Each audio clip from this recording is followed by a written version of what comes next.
Welcome back. So yesterday, the Western Cape African National Congress wrapped up its much-anticipated provincial conference and finally elected the province's top 5 and the Provincial Executive Committee members after being led by an interim provincial committee for the past 4 years. ANC President Cyril Ramaphosa gave a closing address to the delegates with a speech that focused on the renewal, unity and the revitalisation of the provincial structures and the party going back to serving communities.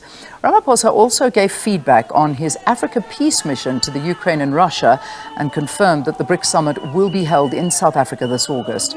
Well, to talk more about the outcome from the ANC Western Cape Conference and its future, we're joined virtually by Doctor Zwelinzima Ndevu, who is the director of the School of Public Leadership at Stellenbosch University. Zwelinzima, it's so nice to have you. Welcome to Morning Live. Good morning, Leanne, and thank you for having me, and good morning to your listeners as well. So obviously our new leader that has been announced is Vuyiso Tyhalisisu. So he wasn't actually nominated. That was one of the things by the branches, but from the conference floor, beating the party's leader in the Western Cape Legislature, Cameron Dugmore. I mean, was this quite a big surprise turn of events that we saw happening? It was a big turn of event or surprise. It was not expected because we know that coming to this conference in the weeks leading up to it, we've never heard of his name coming up as a leader or a prospective person who might be elected. So it was a bit of a surprise. Similar thing happened in KwaZulu-Natal with the election of the current chairperson of KwaZulu-Natal. He also stood from the floor. So it's not something unusual, but it's something that was very surprising. Yeah. What do we know about the new leader, Tyhalisisu? Do you think he's the guy for the job? He'll bring that unity back to the Western Cape and perhaps see the ANC's former glory? I think having an elected leadership would bring some form of stability. We know that for a very long time, the ANC in the Western Cape has not had a leadership that has been elected. They have interim structures. Mr. Tyhalisisu has been a leader of the ANC in the metro region. He was actually the secretary of the region for a very long time. And therefore, I think he's aware of the structures of the ANC. But we would know that in that region was disbanded because of factionalism, and he was at the center of it. One is hoping that as a result of now his elevation to the provincial chairpersonship would then ensure that he unites the ANC, because it is in the interest of the ANC to be united, to work together, to develop a program that talks to the needs of their constituencies in the Western Cape, because they've lost a lot of constituencies over the years of instabilities, factionalism, internal fightings, and all of that. So he's got a huge responsibility of uniting all those different fractions. Indeed. Tell us a little bit about Tyhalisisu. What do we know about him? I think certainly it's a person that has grown within the ranks of the ANC. We hear he has grown within the Youth League. He is now serving as a councillor. So it's somebody that seems to be entrenched in the tradition of the ANC. It's somebody that has worked his way up through different structures of the ANC. Is therefore somebody who knows the culture of the ANC. It's somebody who should know about the renewal program of the ANC. And I think maybe the delegates nominated him and ultimately elected him because they think he is the right person at this time to be able to lead that renewal of the ANC. I mean, there's obviously quite a big issue of factions that we see within the provincial structures, and they seem to have been a worry for the party leading into the conference. I mean, we saw one group who called themselves the Rurals for Change, led by Leromo Kalako, declining nomination after being nominated from the floor by delegates. Going forward, do you foresee this as a problem and an issue for the new chairperson? It will depend on how the new chairperson approaches his leadership, how they approaches their program of action. I think there was always this outcry of the rural branches, the rural support being ignored, not being represented in the structures of the ANC in the province. And the need to do that was actually some of the people called for this need. But I think with the current leadership that they have, there is a mixture of people from the rural constituency and people from the urban constituency. What they would need to do now, the programs of the ANC in the province would have to reflect this constituency. That is a very important constituency. Yeah, it is an exceptionally important constituency. One needs to watch as well, very much so. But, you know, the province really has seen a lot of instability, with this conference being delayed on numerous occasions and an interim provincial committee being elected. How much has this affected the party's popularity? And I can imagine this has had a very negative effect on the party. And what does it actually take at a point like this to win back votes?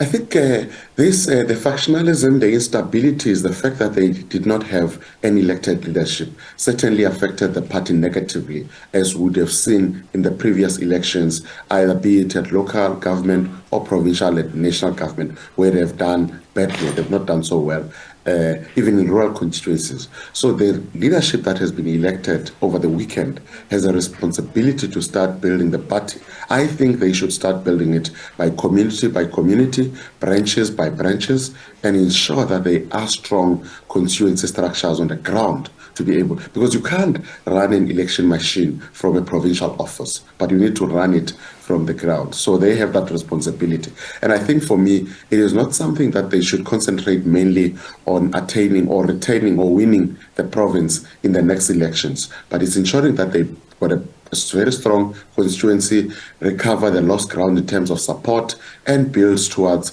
2029 elections where they will stand a better chance.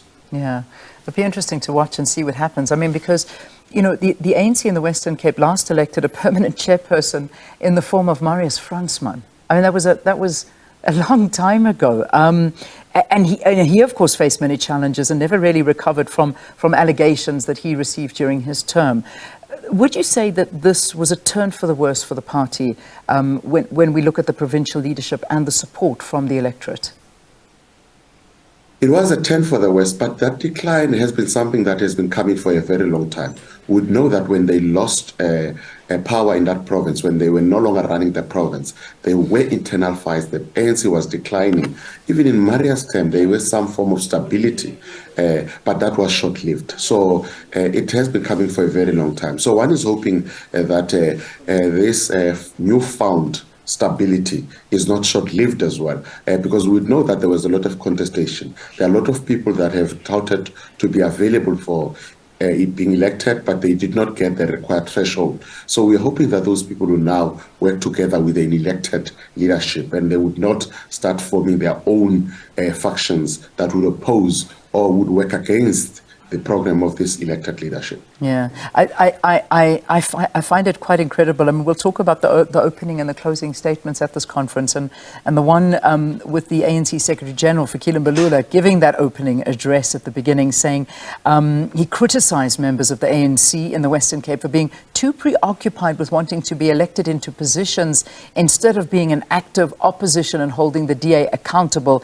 in the only province where the ANC is the opposition. So, you know, strong words at the opening of all of this, and also, you know, words coming through from Nompumelelo Hani from the Veterans League saying, I'm pleading with delegates, don't vote for the sake of voting, do not vote because you were given money. These are quite interesting sort of statements to be passed before the conference even kicks off, which just tells you the issues that are plaguing the provincial leadership there. Yes, certainly. The ANC, I think, had a big opportunity when being in the opposition to actually bring alternative programs within the Western Cape provincial government. And they have failed to play that role as they should. They have failed dismally in that sense. They were preoccupied with looking at who would lead the ANC in the province. And individuals and structures of the ANC have been campaigning for this instead of being an active and participatory opposition party within the legislature. And that Mr. Mbalula had to raise that was very important, to say where we are not leading, we need to be playing an active role. We can't sit at the back now and seem to be not doing anything because we are not in the ruling party benches within the legislature. So that was very important. And also the issue of the money within the ANC has been a big challenge, where we know that delegates are being bought with money. Money is used to elect, to buy people, to elect the preferred leader. And I think that's something that should be stamped out of the ANC to start dealing with programmatic actions of what it wants to do. And if we don't deal with that, it will die a natural death. So it was important that those issues are raised with the delegates. And it is something that certainly we know, and it's been lots of accusations that do the rounds in every provincial level. But during the closing address, and this was where the president actually did the closing address, he stressed that people will love the ANC and they want love back. I mean, is this achievable when you look at what is happening in the Western Cape and around the rest of the country as well?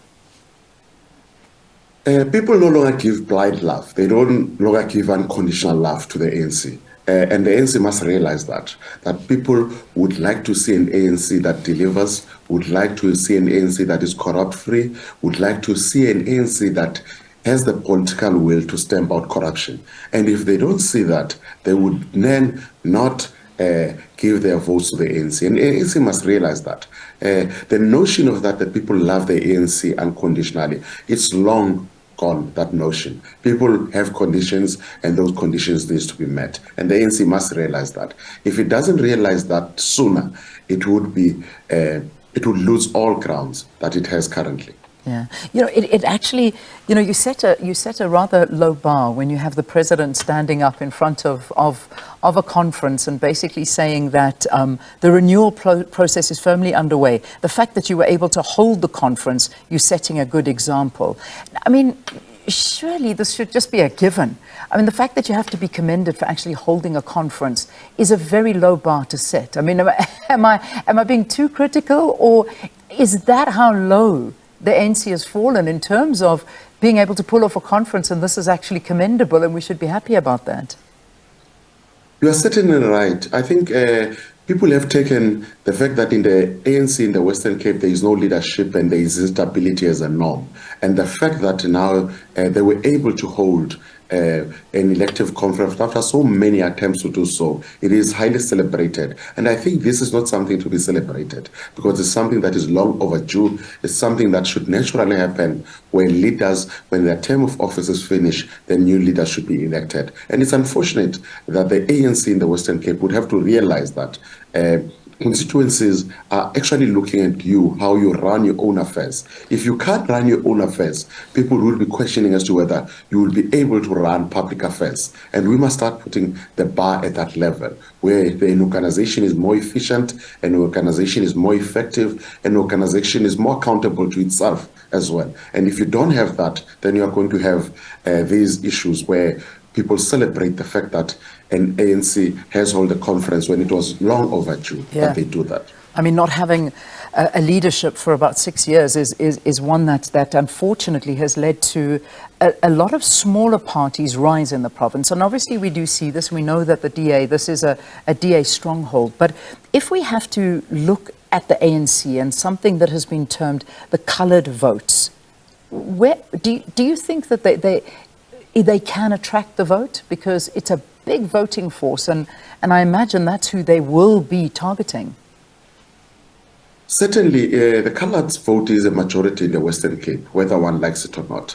And the issue that has always been an outcry from that community was that the leadership of the ANC in the province doesn't represent or reflect the dynamics of the province or the demographics of the province in that sense. And that we see that there are a few leaders from that community in the top 5 of the ANC in the province, in that is this new leadership that could also resonate very well with that community. And we're hoping now they have to win that community back by ensuring that they have a program that talks to that community. You're correctly saying there are also small parties that have emerged, and some of them have reflected or presented themselves as parties that would represent the interests of that community, and the ANC has to counter that with a very strong program of action that within those communities. All right, we're going to have to leave it there for this morning, but Dr. Zwelinzima Ndevu, who is a director of the School of Public Leadership at the Stellenbosch University, talking to us about the outcomes of the ANC Western Cape's